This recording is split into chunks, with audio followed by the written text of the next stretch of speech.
Good morning.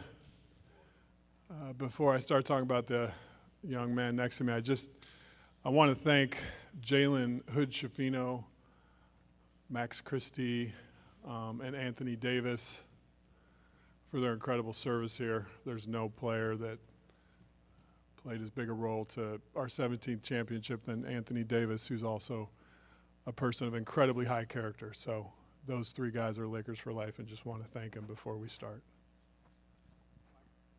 No. So, in thinking about today and what it means, I think Luka Doncic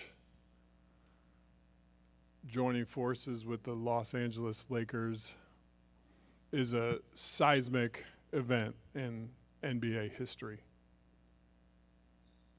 And the reason I say that is because we have a 25-year-old global superstar that's going to get on the stage of the most popular and influential basketball brand on the globe. And I think when those two powerful forces come together, it brings basketball joy to the world, because that's how Luka plays. He plays with joy. And if you think about kids in Barcelona, or kids in Buenos Aires, or children in Shanghai or Sydney, they're going to be wearing a number 77 Luka Doncic Lakers jersey and bringing joy to basketball just like he does. And that's why it's powerful. I think the leadership of Adam Silver and the way he's bringing the game to the world, you see it in Europe, you see it in Africa, what the NBA is doing. And now we have one of the game's biggest superstars, an international player, coming to join the Los Angeles Lakers. It's a convergence of all those forces, and I think it's going to be something incredibly special that the NBA and basketball has never seen before. So to get to this place, there's a couple people I want to thank. First and foremost is Jeannie Buss. She's so supportive. I think her vision, which falls in line with the great and late Dr. Buss, to always make sure the brightest and best basketball superstars play for the Los Angeles Lakers. She's clearly carried that vision on from her dad, and I just want to thank her for her tremendous support and vision in helping this day become a reality. The second person I want to thank is anytime there's a trade or a transaction, there has to be a partner. And I want to thank the Dallas Mavericks, led by their GM, Nico Harrison, who was also very instrumental in bringing this opportunity to us and then staying true to the negotiations throughout, where it could be culminated with the trade being finalized and Luka Doncic, Maxi Kleber, and Markieff Morris becoming members of our team. So wanted to thank those two people. And now we'll start with questions. Hey, Luka, there's the video the Lakers put out the other day of you noticed somebody was talking to you in Slovenian during a game in 2019. It's Kobe, and you turn around, you have the moment with him after the game. And just think, how do you go from that to then now joining the Lakers with LeBron James, and just thinking of the legacies of those two players and you having the chance to be the next one? Well, first of all, I remember the exact moment that happened. It will always stay, in my mind. It was an amazing moment. Just for Kobe to know my name was amazing for me. And, I just wish Kobe and Gigi were here to see this moment. And, I'm excited about this new journey, and happy to be here.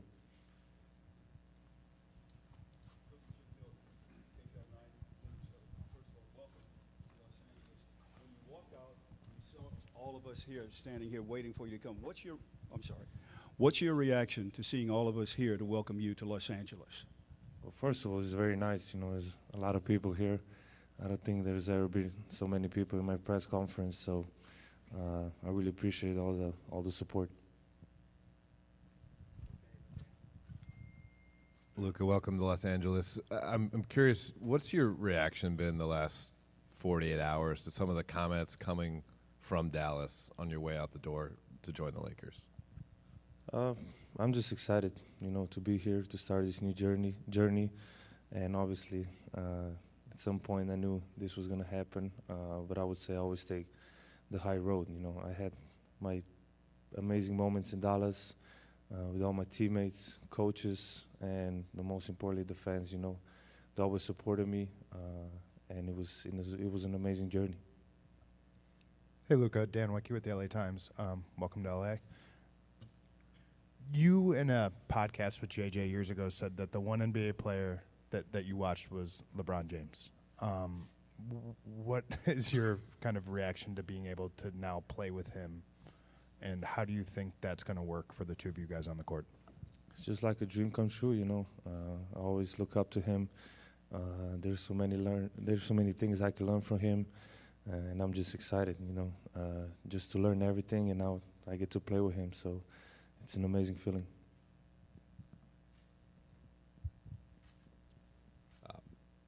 Zdravo, Luka. Jovan Buha with The Athletic. Just kind of following up on that, how do you see you and LeBron specifically, just the two-man game between you? You both can screen for each other, hit guys out of the short roll, create playmaking opportunities. Just how you guys both see the game. Very few can see it that way. Like, how do you see that fit from a passing, playmaking, and just two-man game perspective? Yeah, I think we both make our teammates better. I think our IQ is very high, so I think that's going to help everybody. But obviously, I really haven't think about basketball much these days. But I'm just excited to work with him. I work every day here, so every day that goes by is going to be better. Luka, Kobe Price, SoCal News Group. Welcome to LA. Got one for both you guys. First for you, Luka. I think you even wrote in a social media post that you thought that Dallas is going to be a place that you're looking forward to win championships, staying for your career. Emotionally, what have the past 48 to 60 hours been for you in coming to LA? Well, it was hard first. That first day was really hard. I felt like this last 48 hours was 1 month. Like 2 days ago was 1 month ago. So emotionally it was really hard. But every day that like today was much better. I'm just very happy to be here for this opportunity. It's the Lakers. It's one of the best clubs in history, so I'm excited to be here. And for Rob, Nico was speaking with reporters, I believe on Sunday after the trade. He praised you specifically for, keeping the negotiations between you two up until I imagine the final moments. At what point did you, introduce this trade idea to Jeannie, and what was her initial reaction when you told her about it? Yeah, so this all started with the coffee in Dallas where Nico approached us with the concept. And because there was a partnership and a history of travel in the world between Nico and myself working around Kobe Bryant, there was a fabric of trust in the discussions. And these type of deals are incredibly intricate and complicated. And along the way, we knew there would be 248 insurmountable snags to get to the end, and there were. And so over the course of 3 weeks, call it, an issue would come up, and we'd think there was no way to climb the mountain, and we'd figure out a way. Then the next issue would come up, and you just keep going, and you stay committed to the work.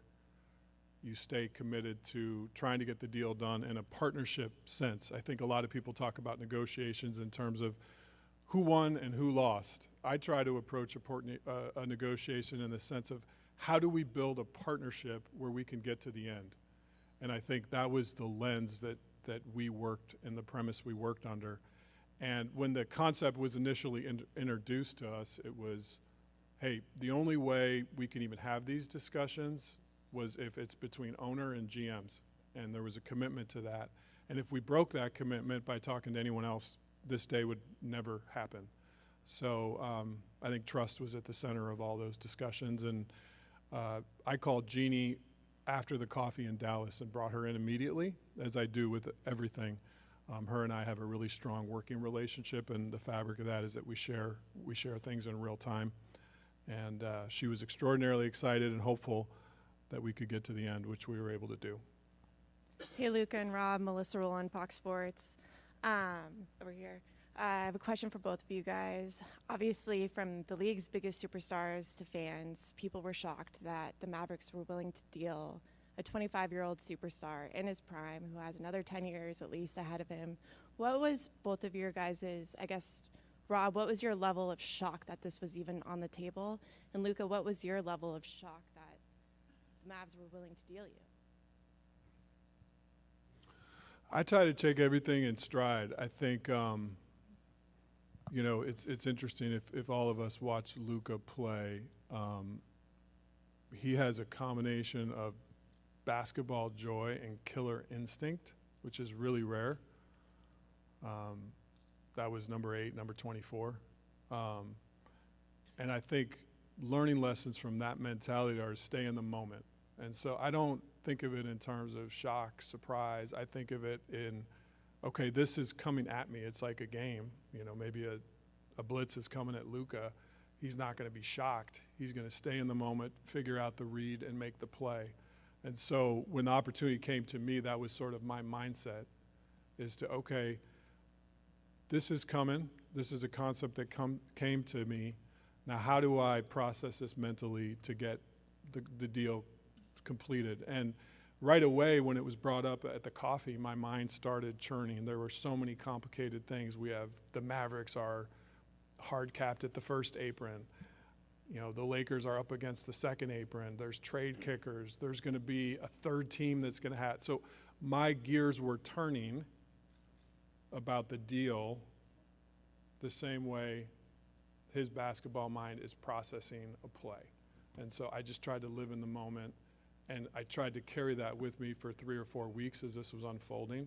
And by staying in the moment, I think it helped us get to the end. I mean, everybody was surprised, so you can imagine how surprised I was. I was almost asleep, so when I got a call, I had to check it was April 1st. I didn't really believe it at first, and it was a bit shock. It was hard moments for me. It was home, so it was really hard moments for me, especially the first day. But as I said, you know, I get to play in the greatest club in the world, and I'm excited for this new journey. Luka, over here on your left, Malika Andrews with ESPN. It's good to see you. Welcome to LA. You've been a fan of LeBron. You've talked about it for a long time, but he's also been a fan of you. He's tried to work with you at various different times in the past, whether it be shoe deals or other things. I'm curious, what message did he reach out to you with? Was it a text? Was it a call? What was that? And how did that fuel the way that you think about coming to LA as well? Yeah, he called me right away. He was in New York, so he called me right away.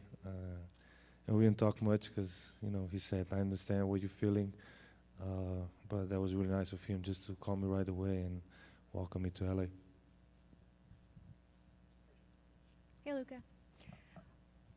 We've heard from so many other players across the league, Anthony Edwards, Steph Curry, Giannis, talking about their shock at this and also what it means for how teams feel about players and how no one's really safe, quote unquote, to use Steph's words. What have players said to you, and what has it meant to you to have them speak out the way they have? I saw some comments.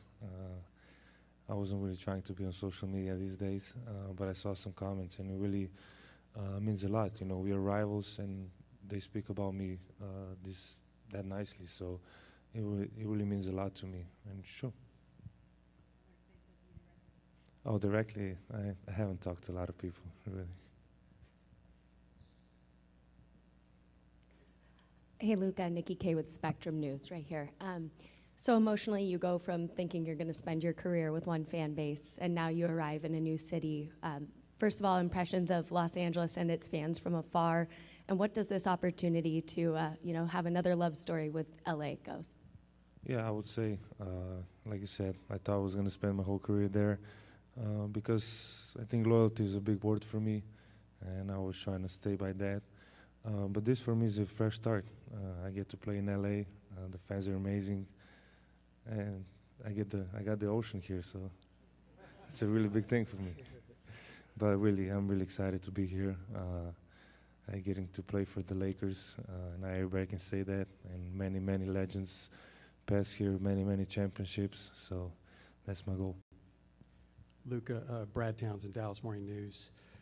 So you wrote a Dear Dallas letter to fans that was, very heartfelt, and you talked a little bit about, your shock. How are your feelings toward the upper levels of the organization, Nico in particular, or the decision to trade you? Well, that's their decision, so I have no comment on that. They made the decision. I don't know why. But that's their decision, so I can't do nothing about it. And then one of the reasons that was given was that there was concern that, beyond this summer, or that there's a chance you might not agree to the Supermax extension. Did you or anyone on your inner circle indicate that that might be the case? Absolutely not. Luka, over here, Bill Plaschke, LA Times. Do you feel you have something to prove? Do you feel you have something to prove? Sorry. Do you think you have something to prove? Oh, okay. Sorry. Yeah. Obviously, yeah. Yeah. That's it. Win the championship. You don't come here for nothing else than championship. So I have everything left to prove. So, and the goal is to win the championship. Luka, good to see you. Mark Medina with Athlon Sports and Sportskeeda. How do you address the criticism that's followed you on your way out about concerns about conditioning and durability? It's a motive. I know it's not true. I know, but it's a motive. Like I say, I came here, one of the biggest clubs in history of sports, so it's a big motive for a long run here. I'll just add to that one, Mark. I think greatness is an evolution in a process. And I think if you're striving for perfection, as we are as an organization or as a player, you're going to have challenges to make yourself better until you don't play anymore. And so I think that's just something to keep in mind. I would assume the question will be forthcoming, when is Luka going to play? I'd rather just take that one head on. Our sports performance department is led by Dr. Leroy Sims. Luka's got trusted sports performance folks that are going to become part of our family and Dr. Sims' circle. And they're working together as we speak about a return to play plan. We have 5-on-5 scheduled tomorrow for Luka, and we're going to take it one day at a time just to make sure that the calf injury is in a good and safe place. So I would truly say at this point he's day to day. We're going to take it one step at a time. But if all those days go well and Luka feels good and confident, he'll be in a game soon. But we're going to partner with him. And I should mention, too, his amazing team who's now part of our family, led by Laura Beth and Bill Duffy and the rest of the folks that are here today. When we make decisions around superstar players, and we partner and collaborate with them, and that'll be our process with Laura Beth and Duff, who are incredible at what they do. Jared Greenberg with TNT. Rob, you stole my question there.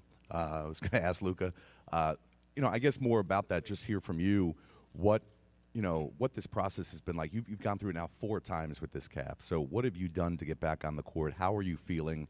And how confident are you in that this won't be a reoccurring injury? Well, for the first time, I took my time. Get it to heal 100%. Other times I think I just wanted to go back on court playing basketball and not really be healthy 100%. So this time I just took my time, which was normal amount of time to get back to 100%. Luka, David Pingalore, KTLA. Over the last couple of days, I talked about your conditioning, but maybe your lack of defense. What is your commitment to being a better defender? Yeah, I think this year I really stepped it up honestly, and it's just being more active, more vocal, and I think I did a step ahead this year. but I need to do more steps ahead. So that's what I'm planning on. Hey, Rob, just obviously make a blockbuster move like this. What is your balance of thinking long-term with 25-year-old and then also just the short-term, knowing that the deadline's coming up on Thursday, just balancing the long-term vision with the short-term? We know that our roster has continued work to do to become complete. And just to be clear around the vision for our roster, we're going to build a roster that fits J.J. Redick's philosophy, his basketball philosophy. That's something that we believe in, that we support, that we want to lean into. So in terms of roster decisions, J.J. and I collaborate extensively around that and fitting how he wants to play. We know we have a need for a big. The market for bigs right now, leading into the last 2 or 3 days of the trade deadline, is very dry. There's just not a lot available. So maybe we'll be able to do some stuff around the margins. I would say in terms of a big move for that position, it's probably more realistic that that would be something that comes in the off season. But Luka will be at the center of that as we build for the long term. We want to format a team that fits JJ's coaching style and his strengths and his needs to help us win a championship with the other people that are also on our team right now who are going to be a big part of that winning as well. But your question was about long term, so I'm speaking more to long term. Luka, I know you had about 13 games as a teammate with JJ in Dallas, and just wondered what that was like for you, the relationship that you formed, and then your thoughts about playing for him as a coach. Yeah, I mean, first of all, he couldn't move at all, so it wasn't moving. No, but it was a great relationship. I really respect him. You don't see me go on podcast. I went on his podcast twice, so you know how much respect I have for him. So I'm really excited that I can play for him. Rob, good to see you. Along the same lines with the trade deadline and all of that, the window for Luka, 25 years old, coming off a finals appearance last year. LeBron, 22nd season, 40 years old. Like, what's the urgency level to have this team in the immediate future reach championship contender status? And whether that immediate future is between now and Thursday or the offseason going into next year, just kind of what is the view in terms of the timeline to get this team to be able to contend? The urgency is ever present. From the first day I started taking this job till I sit in the chair right now, there's always an urgency to win championships. That's what the Lakers set out to do. That's the expectations of our fans, and we're going to put in the work to constantly try to do it. At the same time, you have to be realistic, and if there's not a championship big on the market right now, I can't wave a wand and create that opportunity. We'll continue to work and look for areas that we can complete and fill out the roster. But as we saw with this trade, it takes 2 teams. But we'll continue to build. Luka and I spent some time yesterday up in my office just talking about the players on our roster he's played with and kind of what he sees as sort of short-term and long-term needs. And I think we'll continue to have those basketball discussions and get this roster to a championship level. Luka, Mike mentioned J.J. Redick, your former teammate. You've got Maxey and Markieff over there. Dorian Finney-Smith is a player you've spoken very highly about in the past. Greg St. Jean was a coach you've worked with. How is that going to help as you take on this crazy life change, having all these familiar faces be here for that transition? I think that's a really good thing, to come to a new place, but still know some people. And I think that's mentally, I think that's a really good thing, and they're gonna just help me. The guys that were here, it'll help me learn new stuff about LA, about the team, and it's just helpful to see friendly faces. Edwin Garcia, Silver Screen and Roll. My question is for Pelinka. Rob, when you're talking about a championship caliber big and aligning with JJ Redick, what do you think the values in that position are required in the modern NBA? Versatility, mobility, a vertical lob threat. I think that's a key to the spacing that Luka likes to play with. Competitive. I think, you know, those are some of the core things there. Those players are hard to find, but we'll accomplish the task that's before us. We'll find a way. Rob, over here. As far as just the future and the moves that you're going to be making, designing the roster, planning, how beneficial and important is it for you just to know you have Luka, you have maybe a decade that you can use as a roadmap in terms of just every decision you're looking to make? It's a gift. We're talking about a 25-year-old that is top 3 player in the universe. I can't think of a more amazing starting point to build a roster for the next decade. And I know he has the drive to win that we have here. Our fans are going to see that every night on the court. I know up here he might seem calm and casual and quiet, but we know the alter ego comes out, and we'll see it at crypto.com soon, and I can't wait for it.